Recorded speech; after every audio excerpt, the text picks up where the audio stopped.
I start to understand who I am, with age, I understand that I want to give back to the community. I want to, but I have my special place in my place is education.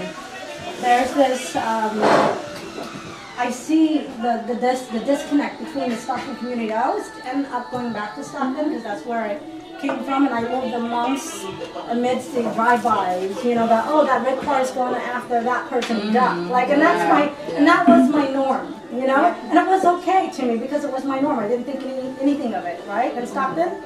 So I noticed though, as I moved out of Stockton, a lot of my friends that I grew up with stayed in Stockton, and I saw a lot of changes in Stockton, you know, good and bad. But I saw a lot of kids disconnecting right in middle school. So I want to create some kind of, I hate to say nonprofit because there's so many already, so I don't want to start something where there's something already in place. If I can work with somebody to where I can provide my educational background, my counseling, my financial aid background, and start peer mentoring the kids from a middle school perspective, because that's when you have to plant into their head. If their parents aren't doing it already, that's when they start to branch out. Oh, do I click with my peers, or do I, you know, think about college? Do I, you know, because a lot of kids, that's not even discussed. So I wanted to create some kind of summer program where I invite my colleagues or anybody who wants to volunteer to work with students and be like kind of like a peer mentor program. And letting them know, hey, how's school going? Checking in maybe a couple of times a semester. How's school? What's your thoughts? Any changes? You know, anything like that. So that's been on my mind for a few years. But I don't want to start something from the ground up when I know that there's so many wonderful organizations already in place. I just want to see if the direction that they're going is the same as mine. And it's completely volunteer based. That's something that I'm working on. Can I have your name? Can I have your name? Oh, Toledette. Toledette. And you're a teacher or counselor? I'm a counselor. I'm also a faculty member, so I do teach also, but At what school? At what school? View College. Okay, this is in Sacramento? This is in Orville. Orville. Orville, up north. Further north, about an hour and a half. Oh, okay. Okay. But I also work at American River. Is it, does it have like a large Cambodian community over there? No. Hmong. Oh, okay. Yeah, Hmong. Okay. Okay.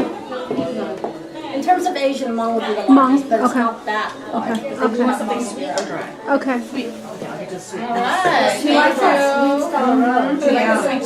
That's good. That's really great. So we'll talk more. Okay. When the same alley. All right. Who's She's going next? around this I am just Manette and smiling. Miss May. You love to smile. That's awesome. That's all I do is smile. I don't really talk about myself. Oh, let's do it now. Yeah, We'd love to hear about your I do background. amazing work with the youth. Let's see. Growing up, I grew up in Oakland. Kind of broke every single rule. Okay. My tradition. Out of wedlock. Can you give one example of rule that you broke? Oh, had my daughter out of wedlock. Okay. And now she's 22 Okay. in college. Okay. And I learned that it's okay to break tradition once in a while. Yeah. Okay. It is very okay to find yourself and being the woman and growing into it and having her in college, being the first, and also letting her know that, you know, first generation, that she can also, as a young woman, also second generation, I would graduate from college too. But work in Oakland, Asian Health Services, in a youth program. 15 years, right, Mom? For about 14 years. I do a lot of work with, moved to New York City, but I came back to Oakland to work, and I work with a lot of Khmer young women. Okay. When you just recently honored? Honored? Come on, spill it. We want the good juice. It's hard for me to talk about myself. Yes. I can ask for money. Let me ask. That's why you gotta get there, Mom. Get there. But I also, as I was working at Asian Health Services, I found out that a lot of Khmer girls are being sexually exploited. So we started a program within Asian Health Services called Mantisrai. Yes, I heard about that. So I was one of the co-founders Cool. of Mantisrai. We volunteered our time, grassroots. I brought my daughter when we went to all the meetings. We started with That's amazing. East Bay Asian Youth Center, as well as the Unified School District, people who worked in different programs, and we came together because we wanted to start something for them because we didn't have anything for them. There was no programs for Khmer young women that was culturally humility or culturally competent for them. Can you buy, we eat. They're like, we like eating that. We want to sit on the floor. We want to do this like we did before. So that's why it was created, and now it's still in existence. Mantis is still in existence. Yeah. And that's part of the work that I did. How about the Cambodian community in Oakland? Is that still going on in terms of abuses and all that? Well, Asian Health Services, we provide clinic access. So there's a huge Cambodian community that goes to Asian Health Services. I also collaborated with ACMHS and CHAA, which is Community Health for Asian Americans. ACMHS is Asian Americans for Mental Health. Yeah, Asian Community Mental Health. Asian Community Mental Health. That's where Pisay probably discovered me. That's where I discovered her. Yes. So, Asian Health Services. So, question. So, what you do to get where you're at today? I just did my work in the community. Yeah. And I'm wanting to give back because, especially with working with the Khmer young girls, that's awesome. what I did for years and years and years and years. Anything else? Oh, and I was honored by David Given Circle, which I'm going to pass to Pisay. Awesome! Okay. So I actually grew up in Bakersfield, it's a little small town in Bakersfield. We actually arrived to the U.S. as refugees in 1989 to Connecticut. And being tropical people, let's just say you don't survive the snow in Connecticut, Danbury, Connecticut. So my family decided to move to California in 1990, the Golden State, state. And grew up in Bakersfield until I was in college and I transferred. And in Bakersfield, there's a small Lao and a small Cambodian community, and I'm half Cambodian, half Lao, so I was immersed in both community, but I kind of was more involved with the Cambodian community there. Left there for college, got my degree in psychology and also my master's in social work and community mental health, just because growing up with refugee families and with communities, you see a lot of trauma, and I didn't really understand what that was. But I wanted to, and I didn't understand what my parents were struggling and going through, but I wanted to just support our community. I feel like I've been a social worker since I was like 12, 14, translating, doing paperwork, all this stuff for the community. So I sort of fall into that. And you actually work at Asian Community Mental Health Services and serving the Cambodian community in 2010. From there, I was involved before that. And then that's how I met Manit, because Asian Health Services is our sister organization, and we're literally on top of each other, so kind of collaborate together with that. And a lot of my work in the Cambodian community was like in mental health, doing community outreach, community engagement, family relationships. So a lot of it was in Oakland, the community was in Oakland. And then I actually got involved with an organization called Hayward Giving Circle.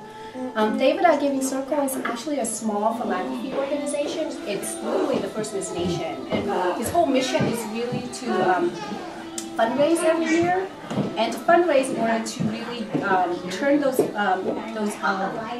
revenue into grants, so we can actually give back to our Khmer communities as Khmer nonprofit that serves to empower young girls, Khmer young girls and women.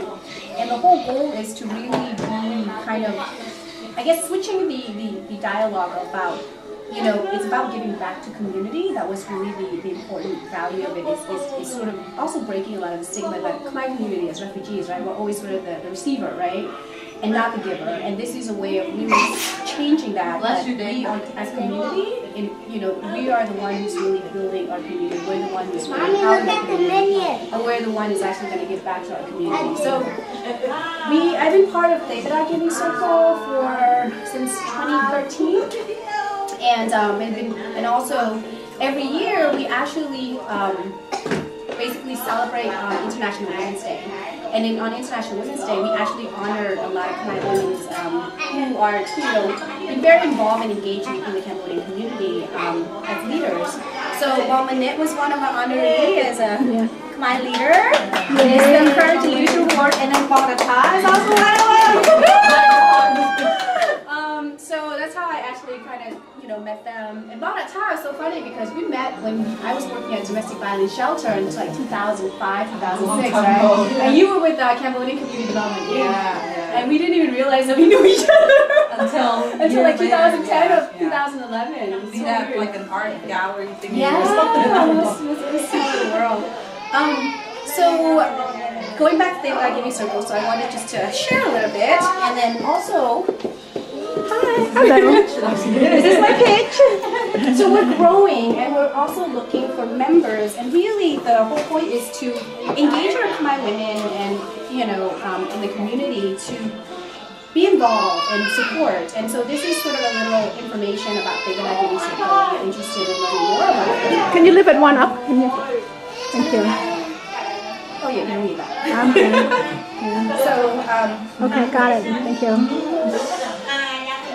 And so really the premise of it is that, we believe that Khmer girls and Khmer women, we're sort of the pillar that keeps families together, that keeps community together, and we really want to work on really supporting, to really empower Khmer girls and Khmer community into, growing into strong leaders, in really pursuing higher education, in really promoting mental health and wellness, in really being able to be the change agent in our community and, feeling empowered to do that. And then for us as women ourselves, being role models to our community too. So and this is really the kind of the driving force with David Giving Circle, and a lot of it is the movement from as a refugees.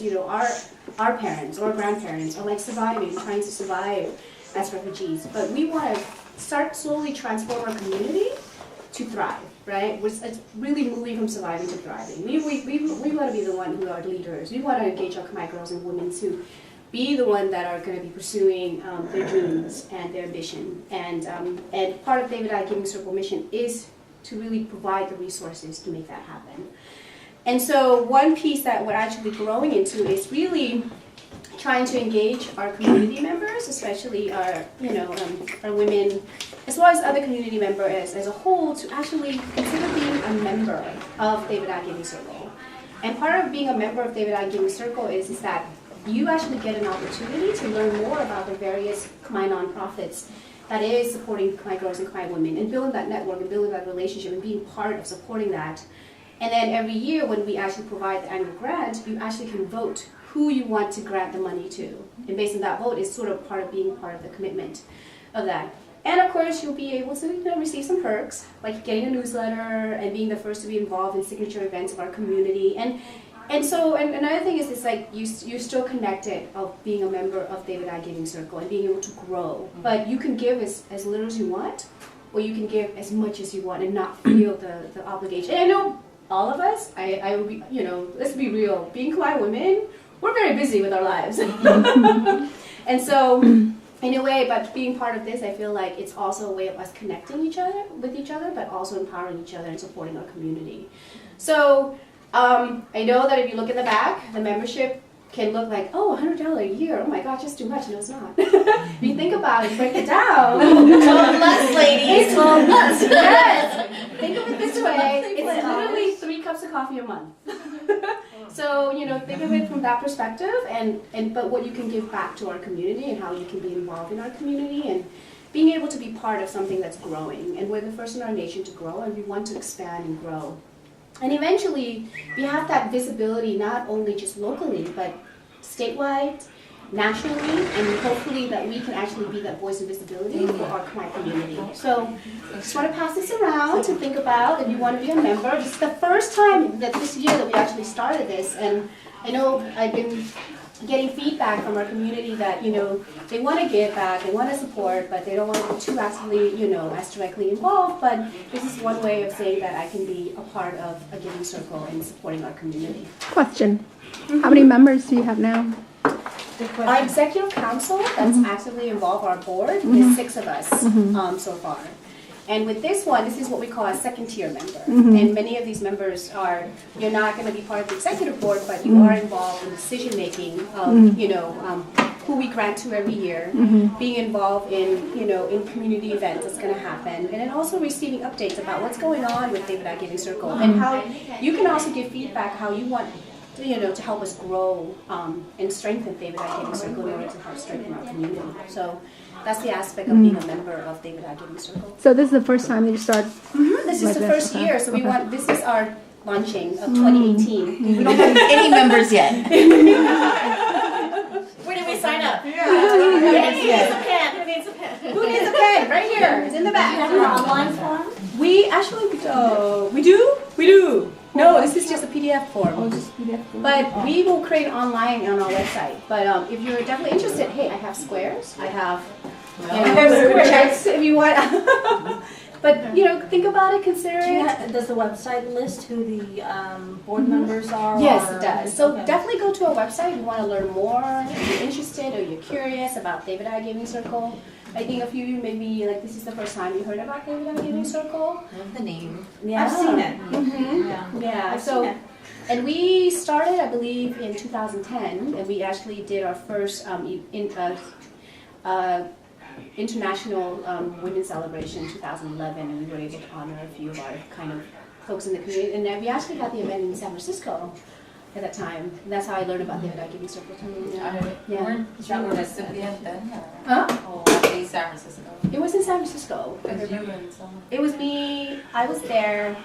And I think it was just sort of a grand kind of opening in a way that just kind of started, a piloting about David I Giving Circle to kind of share more about the work that we do. And it really started with just a group of Khmer folks, like what we're doing now with Khmer Women Alliance, coming together and saying, we don't have a philanthropy organization about giving back to our community. We have not done any of that. A lot of the work has been sort of just mainstream, but it's never been specifically for the Khmer community, or Khmer girls and Khmer women.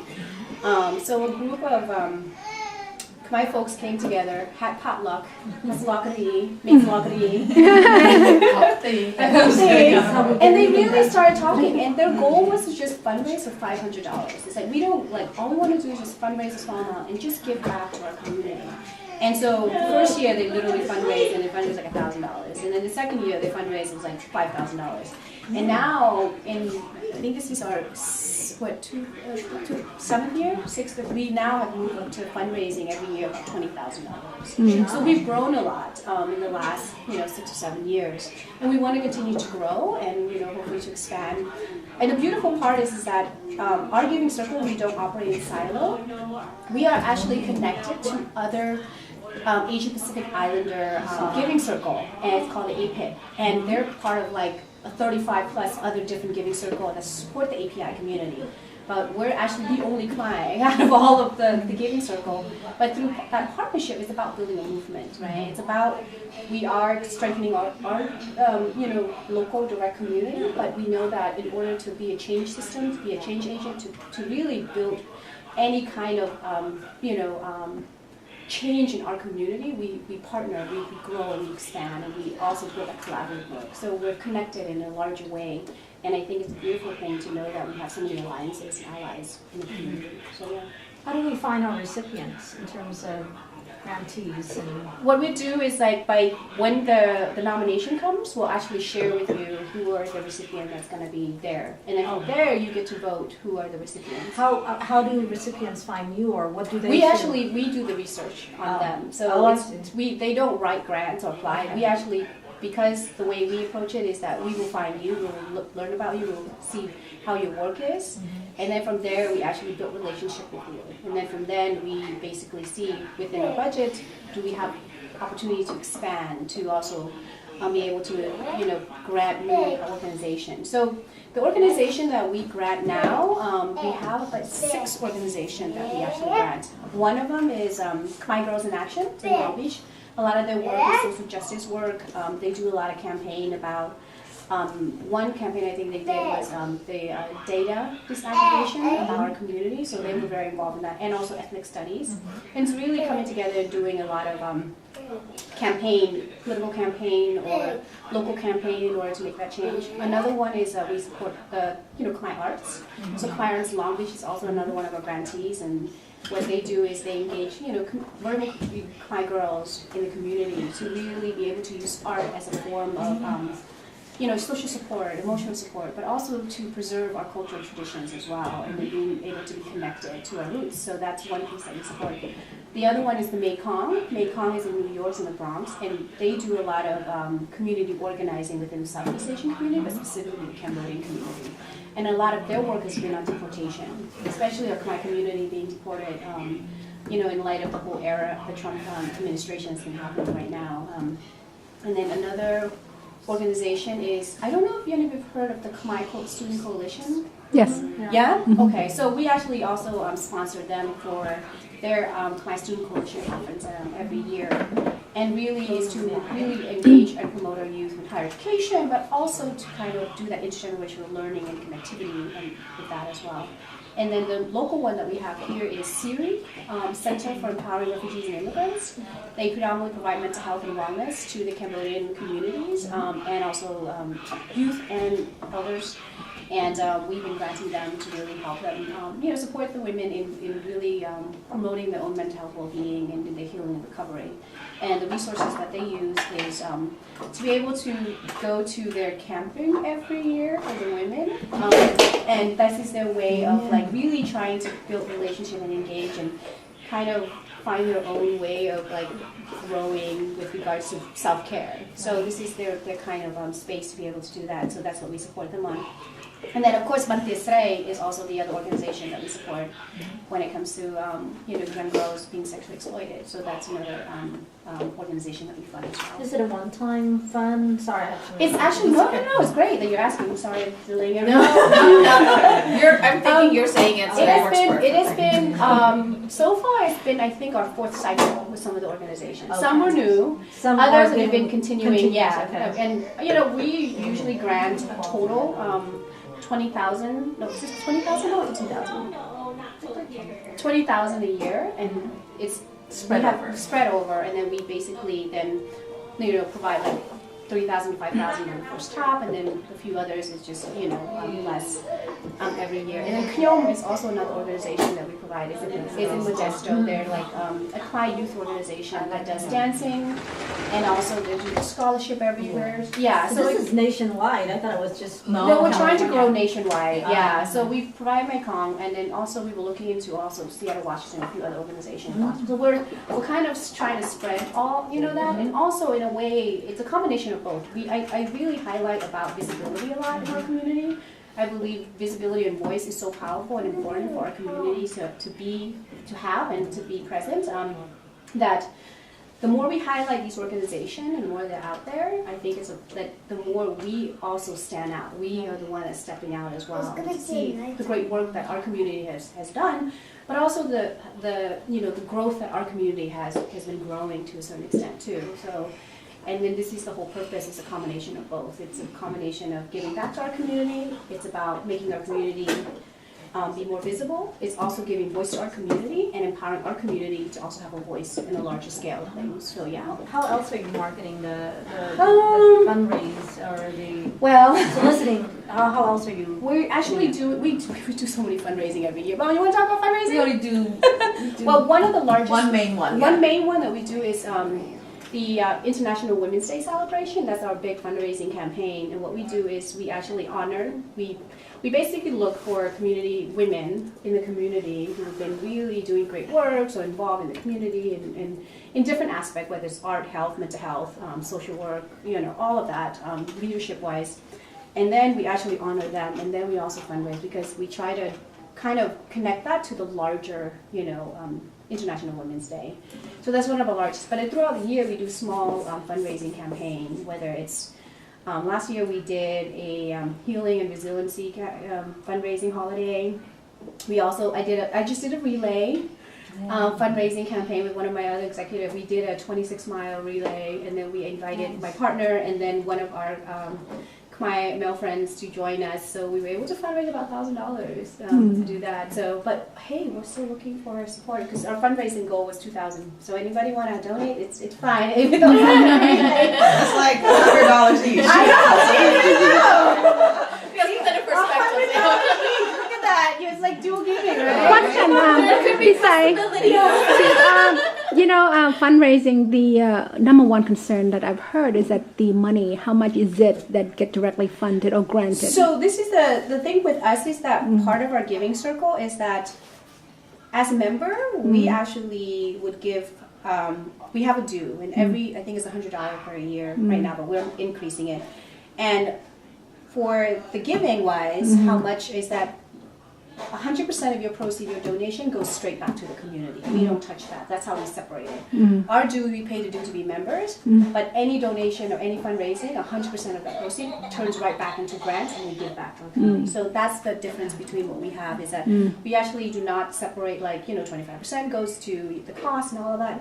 It's actually 100% of the proceeds. Any donation, it's literally 100% is given back to the community. Where does the dues go? Our dues goes to actually for our operation. So doing fundraising, administration, our travels, if we need to actually printing this wonderful material right here. So and basically our due is mainly goes to operation, but all the donations or the giving that we get from community goes turned back and given back to our community as grants. Yeah. And so right now you said there are no members? We have 6 executive council Oh, that's members. it? Just like Board members, yeah. So, but now we're actually looking to expanding it where you have general members, and part of general members is being able to be involved in the circle in different ways, but you don't have to sit at the council, like the board of directors, board members. So we're slowly wanting to expand and grow and engaging more of our, Khmer women or Khmer community. It's like if you want to be interested and to even play a small role, you can be members. And again, this is our first launching, and again, as a pilot to see how it goes. And then, I think it's important that as we continue to expand and grow, we want all our members to grow with us and getting your feedbacks, getting to see how you can support, how creative you want to be. I think this is really important so then we can continue to expand the Giving Circle. I mean, one of our big mission is that we want it to be nationwide. And not only want it to be nationwide, we also want it to be a vehicle to allocate for our community one way or another, at a legislative level, at a federal level. And that visibility is really important. And this is our voice right here. So I think that's really important for me to highlight as well. But we can, we start small and then we grow. It can happen because there was a program called NAPOF, National Asian Pacific for Asian American Women. So I used to be a part of that. Now they have chapters everywhere and it's nationwide. And they're at the federal and they're at the state level and they're creating policies and things like that. Because I actually spoke as one of the panels at about this program years ago. So the next one we would like to start is probably in LA. Yeah. Long Beach area. And grow a chapter. A chapter out there and have chapters, pockets everywhere. And that's... because the community's always telling them they want to give, they don't want to really do the work. They want to know where the money is going, and they want to be part of something and knowing where it's going. But they don't have to they don't want to travel. They don't want to. But then so we're the vehicles for where we do the work. We do the work. But we want you to be involved in our growing process too, and be the voice in that because we can't. I think 6 people can't represent the community, right? I feel like everyone should have a voice to represent our community and to help direct where our community goes and be the vehicle for that. And so we can be involved. Any questions? Anybody else? I know you. No, Tola did ask all of my questions.